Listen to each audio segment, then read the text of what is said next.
The translation trap. Hi, Mark. It is so good to see you. How are you doing today? Hi, Sarah. Yes, I am doing well, thank you. You look a little bit tired. Did you have a busy morning? Yes, it was very busy. I went to the place with coffee, the coffee shop. Oh, you went to a coffee shop. That sounds nice. Which one did you go to? I went to the one near my house, the big one. I met my friend there. We talked. That sounds fun. What did you talk about? We talked about wait, give me a second. Take your time, Mark. There is no rush. We talked about his new job and how do you say it? The thing when you travel. A trip? A vacation? Yes, vacation. We talked about his vacation. Sorry, Sarah, my English is terrible today. Your English is not terrible, Mark, but I noticed something. You are pausing a lot. Why are you pausing? I know, it is so frustrating. Every time I want to speak, I have to stop. I have the sentence in my head, but it is in my own language. Then I have to change it to English. Ah, I see. You are translating. You are thinking in your native language first, right? Yes, exactly. It is like a machine in my head. I think of the word vacation in my language, then I look for the English word. Then I try to put it in the sentence. It takes too long. That is a very common problem. We call that the translation trap. The translation trap. That sounds dangerous. It is not dangerous for you, but it is dangerous for your fluency. When you translate, your brain has to do two jobs. First, you think. Second, you translate. It makes you slow. Yes, I feel very slow. I feel like a computer with a bad internet connection. The words are buffering. That is a perfect description. It is like buffering. And does it make you feel tired? Oh, yes, very tired. After 5 minutes of speaking English, my brain hurts. I just want to stop speaking. That is because your brain is working too hard. Imagine if you want to walk across the room. You just walk, right? You do not think about every muscle in your leg. Right, I just walk. But when you speak English right now, you are thinking about every muscle. You're checking the grammar, you're checking the vocabulary, you're checking the word order. It is too much work. It is too much work. But Sarah, how can I stop? I cannot just turn off my brain. I don't know enough English to think fast. That is a myth, Mark. You think you need to know difficult words to think in English, but you don't. You can think with simple words. The problem is habit. So it is a bad habit? Yes, you have trained your brain to use your native language as a bridge. We need to burn that bridge. Burn the bridge? That sounds scary. If I burn the bridge, how will I find the words? You will find the words directly. You see an object and you say the English word. No translation, no bridge. I understand the idea, but doing it is hard. Right now, even when I look at you, I think teacher in my native language first, and then I say Sarah or teacher in English. I know, it feels automatic, but we can change it. Tell me, when you said coffee shop earlier, did you see the shop in your mind or did you see the word in your language? I saw the word in my language. I saw the spelling of the word in my head, then I searched for coffee shop. Okay, that is what we need to fix. We need to connect the image directly to the English word. We need to skip the text in your native language. Is that possible for an adult? I am not a child. My brain is old. Your brain is not old, Mark. It is just trained in one way. We can retrain it, but we have to start small. We cannot start with complex philosophy. We must start with concrete things. Concrete things? You mean real objects? Yes, real objects, things you can touch, things you can see. If we practice this, you will stop buffering. You will stop feeling tired. I really want that.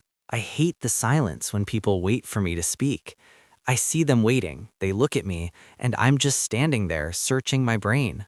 I know that feeling. It creates anxiety. And when you are anxious, your brain works even slower. It's a cycle. Yes, it is a bad cycle. So you have a plan? You can help me stop translating? I do have a plan. It involves a game, a simple game, to force your brain to switch channels.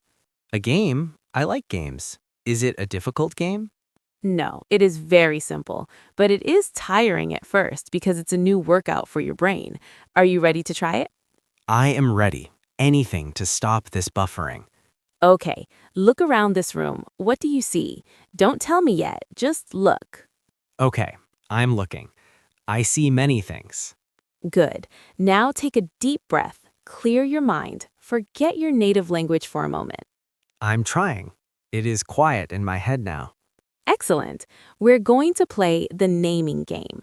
I will explain the rules in a moment, but first, do you trust me that this will help? I trust you, Sarah. I'm ready to learn. Training the brain. Great. Here are the rules for the naming game. It is very simple. You look at something and you say the English word immediately. That sounds too simple. Is that it? Just saying words? There is one condition: speed.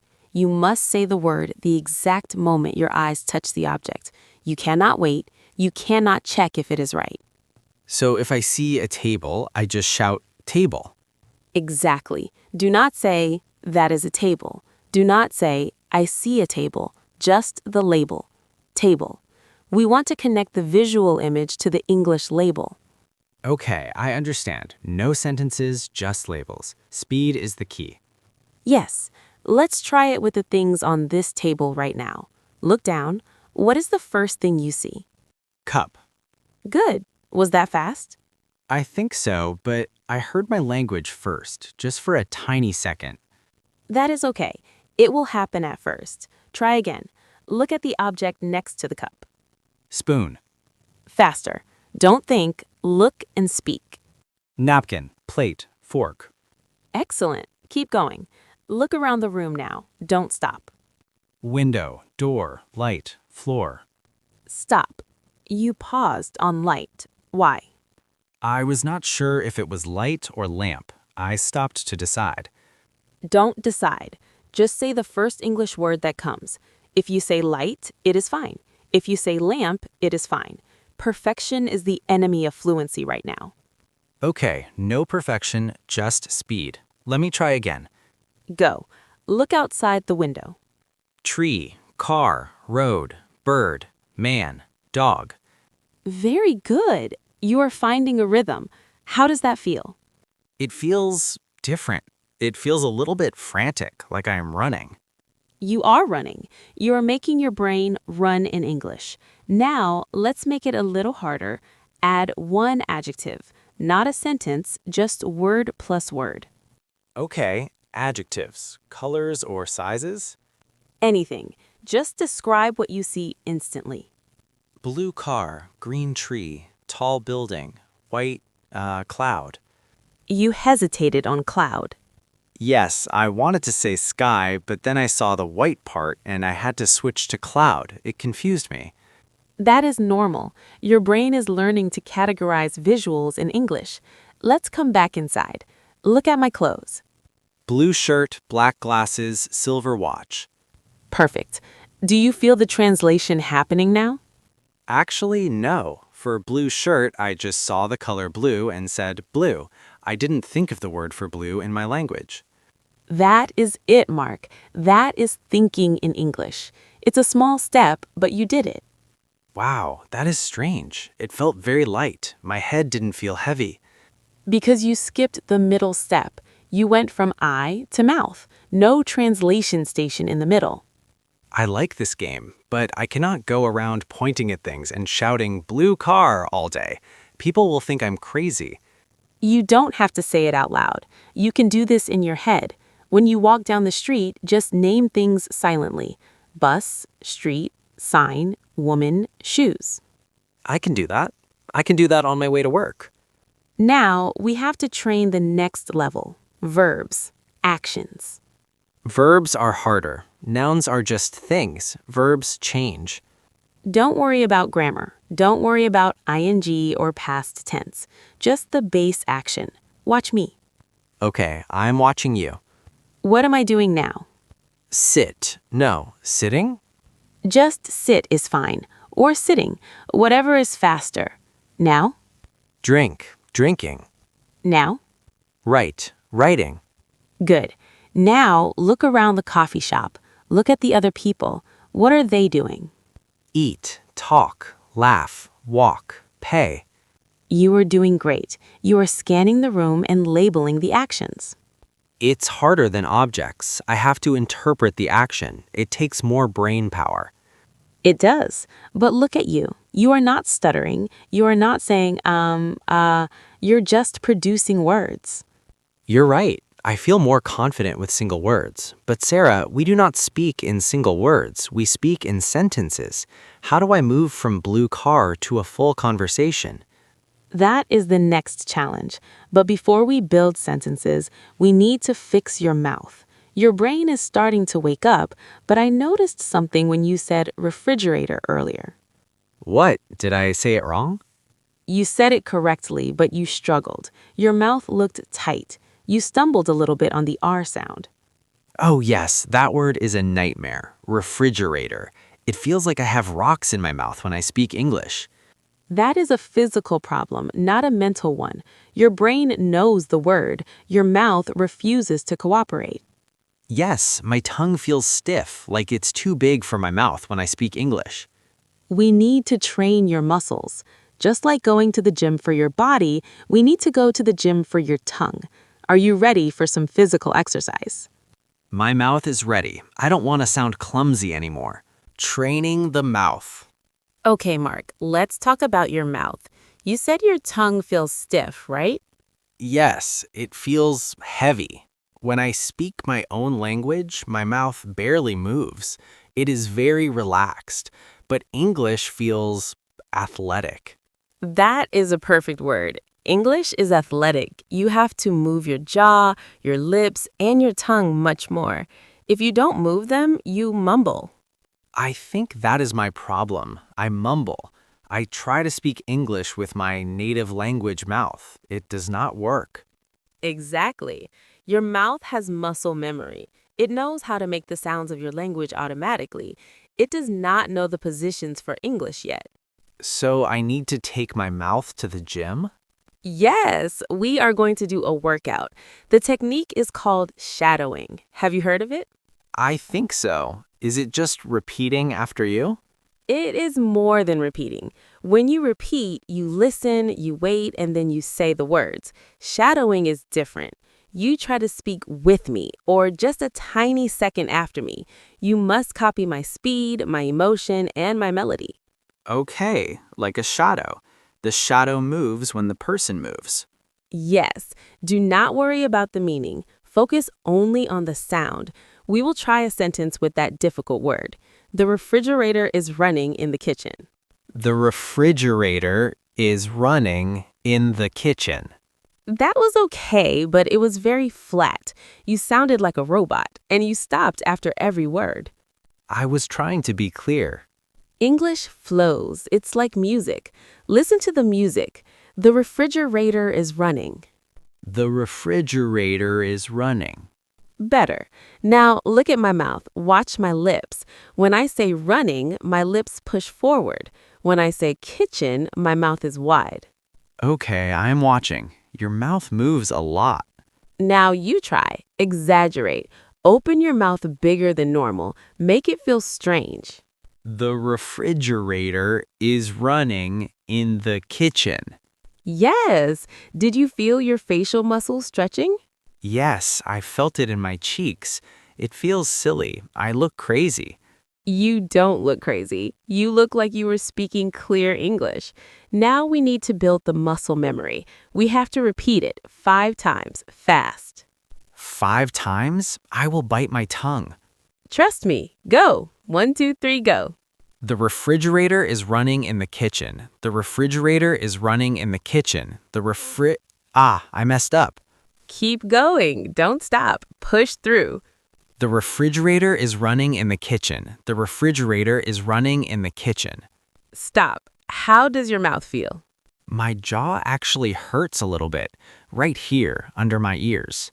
That is good pain. That means those muscles are waking up. They are weak because you never use them. I never thought about speaking as a physical activity. I always thought it was just mental. It is 50% mental and 50% physical. If your brain knows the word, but your mouth is weak, you will stutter. Let's try one more phrase, a question this time. What are you doing tomorrow? What are you doing tomorrow? Too distinct. We smash words together in English. Listen, what are you doing tomorrow? What are you doing tomorrow? Again, faster. What are you doing tomorrow? Again. What are you doing tomorrow? Perfect. Now answer me. Don't think, just answer. I am working. Good. You didn't translate, you just reacted. I did. The sound, what are you doing, triggered the answer. I didn't analyze the grammar. Because we bypassed the analysis. We went straight from sound to meaning to reaction. That's fluency, Mark. I like this shadowing. It turns off my worrying brain. I just focus on the noise. Exactly. You can do this with podcasts or YouTube videos. Just 5 minutes a day. Mimic the speakers exactly. I can do that. It's much better than memorizing grammar lists. It is much more effective for speaking. So we have trained your brain with the naming game. We have trained your mouth with shadowing. Now are you ready to try a real conversation? I'm a little nervous, but yes, let's try to put them together. Putting it together. Okay, Mark. Deep breath, relax your shoulders, relax your jaw. I am relaxed. I feel ready. I want you to tell me about your plans for the weekend. Do not prepare the sentence. Just visualize your weekend and speak. Okay. Weekend. Plans. What is the first image in your head? I see a supermarket. Cart. Food. Good. Now turn that into a simple sentence. Don't translate. Just use those English labels. I am going to the supermarket. I need food. Excellent. You hesitated a little, but you did not stop completely. Did you translate? No, I saw the picture of the supermarket. The word supermarket popped up. Then I just said it. That is the victory mark. Even if it is slow, it is direct English. What will you buy there? I see fruit. Apples, bananas, and chicken. Full sentence. I will buy apples and chicken. Perfect. And after the supermarket, what do you see next? I see my kitchen. I see cooking, fire, pan. Tell me about it. Watch your mouth muscles. Enunciate. I am cooking dinner. I am making a big meal. How did that feel? It felt smooth. I felt the rhythm. I am cooking dinner. It came out together. You are combining the techniques. Your brain is finding the words, and your mouth is ready to push them out. It's exciting. Usually I would think, in the evening, I have the intention to prepare food. It's too complicated. Exactly. You were trying to write a novel in your head. Now you're just painting a picture with words. But Sarah, what happens if I get stuck? If I see the image, but I don't know the English label? That will happen. If you don't know the word, don't stop. Describe the image. Use other words you know. For example, If you forget the word for chicken, what can you say? I can say the bird, the meat, the farm animal. Yes, that keeps the flow going. Do not stop to open a dictionary in your brain. Just go around the wall. Go around the wall. I like that. You look much happier now than when you walked in, Mark. I am happier. I have tools now. Before, I just had stress. Now I have a game and a gym. Remember the plan for this week? Yes. In the morning, I play the naming game. I name everything in my bathroom and kitchen. And the gym? On the bus to work, I do shadowing. I will listen to a podcast and repeat the sounds quietly. Maybe not too loud on the bus or people will stare. I will whisper, "What are you doing tomorrow?" I will practice that one. You're sounding much more natural already. Your intonation is better. Thank you, Sarah. I really appreciate your help. I feel like I can actually speak now. You could always speak, Mark. You just needed to get out of your own way. Your brain and mouth are ready. I will see you next week, same time. Yes, next week. I want to hear all about that chicken dinner. I will tell you every detail. I will visualize the plate and tell you everything. Perfect. Have a great weekend, Mark. Keep naming things. I will. Goodbye, Sarah. See you. Bye. Great work today. Keep going. Every lesson helps you improve your English. I'm excited to see you in the next video. Don't forget to like, share, and subscribe for more fun lessons. Keep learning and see you again soon.